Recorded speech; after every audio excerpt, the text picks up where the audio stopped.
Welcome everyone again to our YouTube channel Learn with Rahul. This is our second part of statistics and इससे पहले हमने statistics में use किए जाने वाले डेटा को अच्छे तरीके से जाना। साथ में हमने उस वीडियो में मेजर्स ऑफ सेंट्रल टेंडेंसी जाना, जिसके तहत हमें arithmetic mean, geometric mean, harmonic mean, साथ में मीडियन और मोड को भी पढ़ना होता है। यदि आपने उस वीडियो को नहीं देखा है तो उसका लिंक आपको डिस्क्रिप्शन बॉक्स में मिल जाएगा। आप पहले वहाँ से अपने बेसिक्स को कवर करें, फिर आप इस वीडियो में आ सकते हैं। हम इसमें दोनों मेथड को जानने वाले हैं, चाहे हम मीन को अनग्रुप डेटा के फॉर्म में निकालें, चाहे ग्रुप डेटा के फॉर्म में निकालें, हम दोनों को डिस्कस करेंगे। ठीक है, तो यहाँ पर जैसा कि आप टॉपिक भी देख सकते हैं, अर्थमेटिक मीन, जिसका मतलब होता है हिंदी में माध्य। ठीक है, अब यहाँ पर आप अर्थमेटिक देख के घबराइएगा नहीं, क्योंकि अर्थमेटिक मीन बोलिए चाहे मीन बोलिए, दोनों एक ही चीज़ होता है। ठीक है, तो सबसे पहले हम बात करते हैं अनग्रुप्ड डेटा के लिए। ठीक है, फॉर अनग्रुप्ड डेटा के लिए हम मीन कैसे निकालेंगे। फॉर अनग्रुप्ड डेटा, ठीक है, इसके लिए हम मीन कैसे निकालेंगे।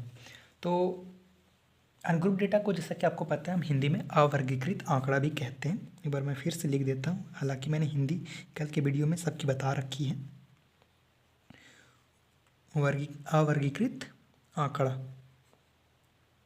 तो इसके तहत हम मीन को कैसे निकालते हैं। फॉर अनग्रुप डेटा के लिए हम मीन को कैसे निकालते हैं। ठीक है, तो मान लीजिए आपके पास प्रश्न है, ठीक है, कि दिए गए आंकड़ों का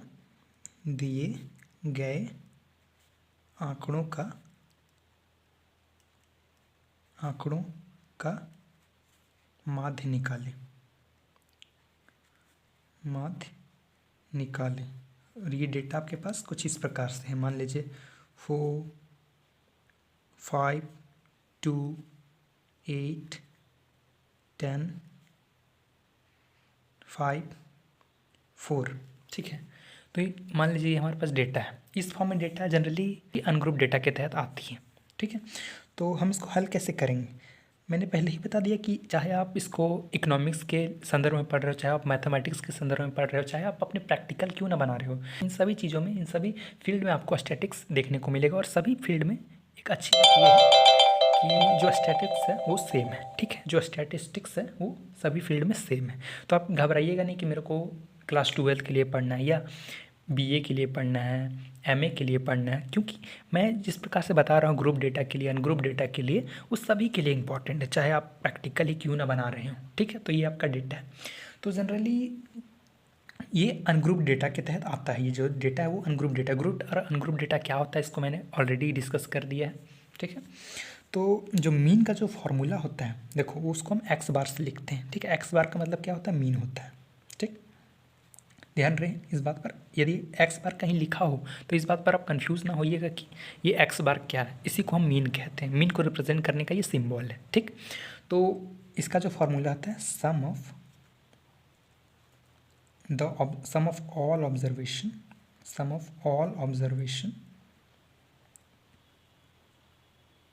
upon number of observation.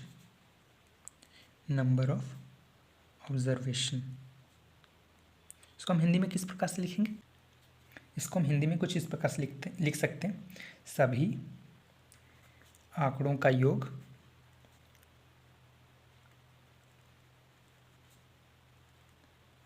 Upon में आंकड़ों की संख्या।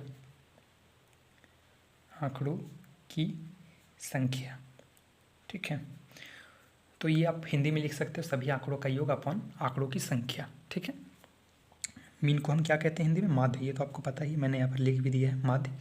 तो देखो सम ऑफ ऑल ऑब्जर्वेशन, अब यहाँ पर कौन कौन से ऑब्जर्वेशन है, 4 है, 5 है, 2 है, 8 है, 10 है, 5 है, 4 है। ठीक है, तो हमको इन सभी ऑब्जर्वेशन का सम कर देना है, यानी सबको जोड़ देना है। 4 + 5 + 2 + 8 + 10 + 5 + 4 अपॉन नंबर ऑफ ऑब्जर्वेशन, यानी टोटल कितने आंकड़े दिए गए हैं। तो 1, 2, 3, 4, 5, 6, 7, इन सभी को हम गिनेंगे तो टोटल 7 आंकड़े हैं। ठीक है, अब हम इन सब को जोड़ लेते हैं। तो 5, 4, 9, 9, 2, 11, 11 और 10 हम करें तो 21, 21 और 8 29, 29 और 5 तो 34, 34 4 38, तो 38 आ गए टोटल अपॉन 7। अब आप चाहो तो इस फॉर्म में भी रख सकते हो, लेकिन जनरली मीन में क्या होता है कि एवरेज की ज़रूरत होती है, इस वजह से हमको इसका पूरा फॉर्म निकालना होगा। तो 7 को यदि हम 38 से डिवाइड करते हैं तो 7 × 5 = 35, यहाँ पर माइनस करेंगे तो 3 एंड अगेन पॉइंट लगाएंगे तो 0, 7 × 28, ठीक है, 2 आएगा, अगेन 2 बार में 6, तो ये चलता चला जाएगा। तो ऑन एन एवरेज हम इसको 5.42 लिख सकते हैं, ठीक है। और अंत में आप इसको इस प्रकार से मीन का साइन लगा कर 5.42 लिख करके एक बॉक्स में बंद कर दो, ठीक है। तो ये आपका फाइनल आंसर हो गया मीन का, कि आपको इस प्रकार से मीन निकालना है, किसके लिए, अनग्रुप डेटा के लिए, अवर्गीकृत आंकड़ों के लिए। और वहीं बात करें अवर्गीकृत आंकड़ों के लिए, तो उसके लिए हमारे पास कोई दूसरा फॉर्मूला होता है, ठीक है।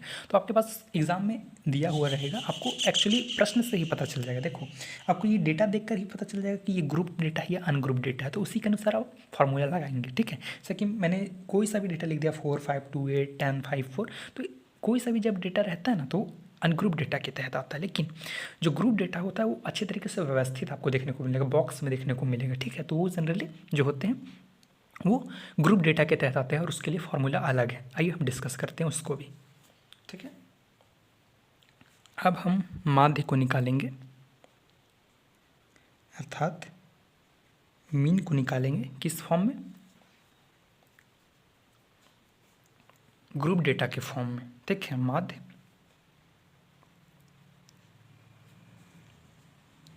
वर्गीकृत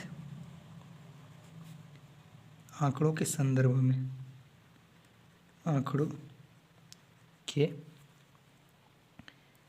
संदर्भ में, ठीक है। तो इसके लिए हमारे पास सबसे पहले प्रश्न होना चाहिए। तो हमारा प्रश्न है,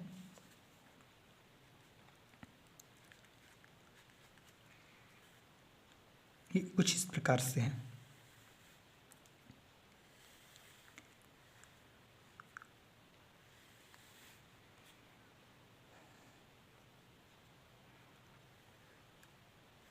ये आपका क्लास मार्क हो गया।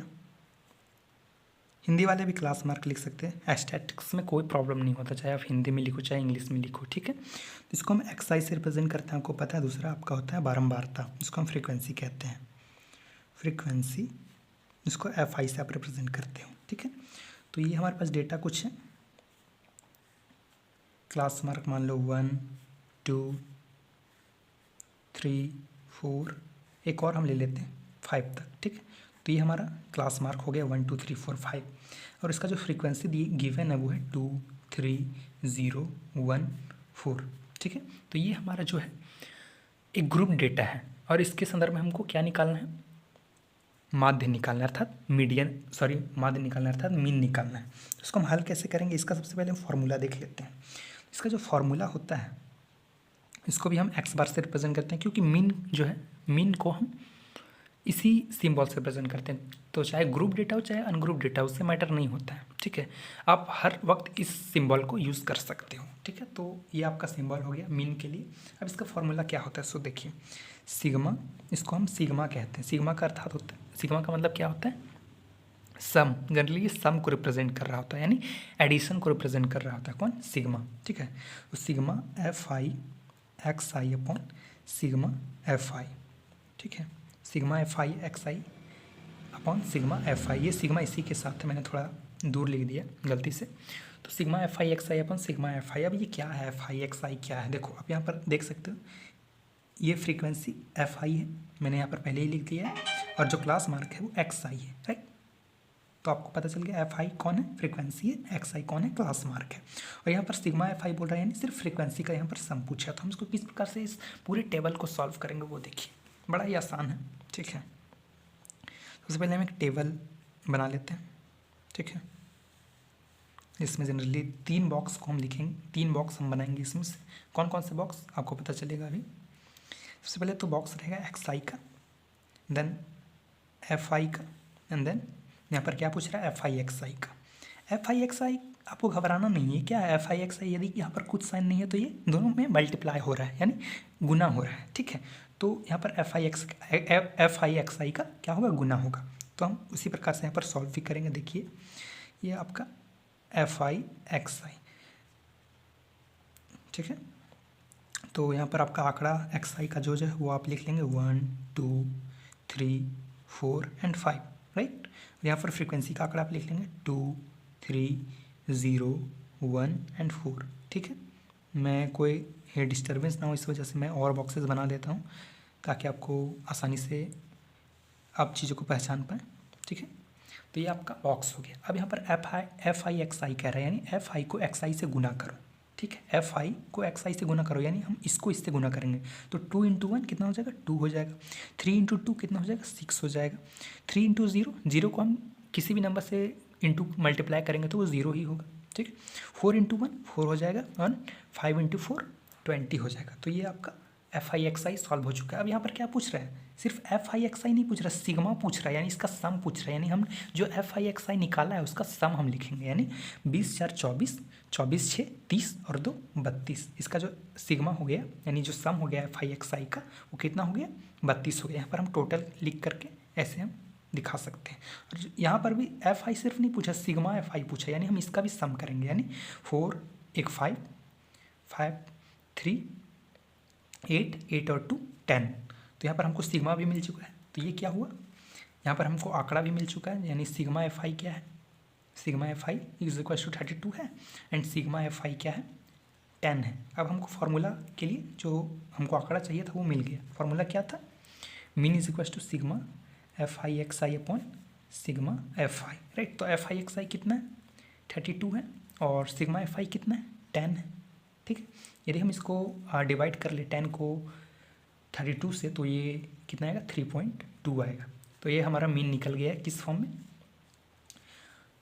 ग्रुप डेटा के फॉर्म में हमको ये मिल चुका है। और ग्रुप डेटा में किस फॉर्म में, डिस्क्रीट फ्रीक्वेंसी डिस्ट्रीब्यूशन। यहाँ ध्यान रखिए, यहाँ जो आंकड़ा है वो सिंगल है, ठीक है। यदि कॉन्टिन्यूअस रहता तो उस चीज़ में हम अलग से सॉल्व करते, दूसरे मेथड से सॉल्व करते, लेकिन जनरली जो मीन होता है वो जनरली डिस्क्रीट फ्रीक्वेंसी डिस्ट्रीब्यूशन में ही होता है, यानी असतत आवृत्ति वितरण में ही ये आपको देखने को मिलता है, ठीक है। तो उम्मीद है ये आपको पूरा चीज़ें समझ में आई होंगी, किस प्रकार से हम मीन को जो है अवर्गीकृत फॉर्म में निकालते हैं और किस प्रकार हम मीन को वर्गीकृत फॉर्म में निकालते हैं। अब कई बार बच्चे बोलेंगे कि यहाँ पर जो सिग्मा पहले एक्स आई आता है, कई बार आपको देखने को मिलेगा कि यहाँ पर जो फॉर्मूला है वो sigma x I F I देखने को मिलेगा और सिग्मा एफ आई देखने को मिलेगा। तो इससे कोई फ़र्क नहीं पड़ता, आप एफ आई आगे लिखो चाहे एक्स आई आगे लिखो, होना इन लोग दोनों को मल्टीप्लाई ही है, ठीक है। तो कोई दिक्कत नहीं है, आप चाहे सिग्मा एफ आई एक्स आई लिखो चाहे sigma x I F I लिखो, ठीक है, कोई दिक्कत नहीं है। तो ये था आपका पूरा मीन, ठीक है। इसके अलावा कई बच्चों को एज्यूम्ड मीन मेथड की भी ज़रूरत होती है। यदि आपको उसकी भी ज़रूरत है तो मैं उसके लिए भी आपको वीडियो बना दूंगा कि एज्यूम्ड मीन मेथड के थ्रू हम मीन को कैसे सॉल्व करते हैं, ठीक है। तो जनरली आमतौर पर हम इसी मेथड से ग्रुप डेटा के लिए मीन को सॉल्व करते हैं। और जो इससे पहले मैंने बताया कि sum of all observation upon number of observation, ठीक है। तो ये अनग्रुप डेटा के लिए है, ठीक है। तो उम्मीद है आपको समझ में आया होगा। मिलते हैं अगले वीडियो में, तब तक के लिए धन्यवाद। अगले वीडियो से हम एज्यूम्ड मीन मेथड को जानेंगे, उसके बाद हम मीडियन को शुरू करेंगे, ठीक है।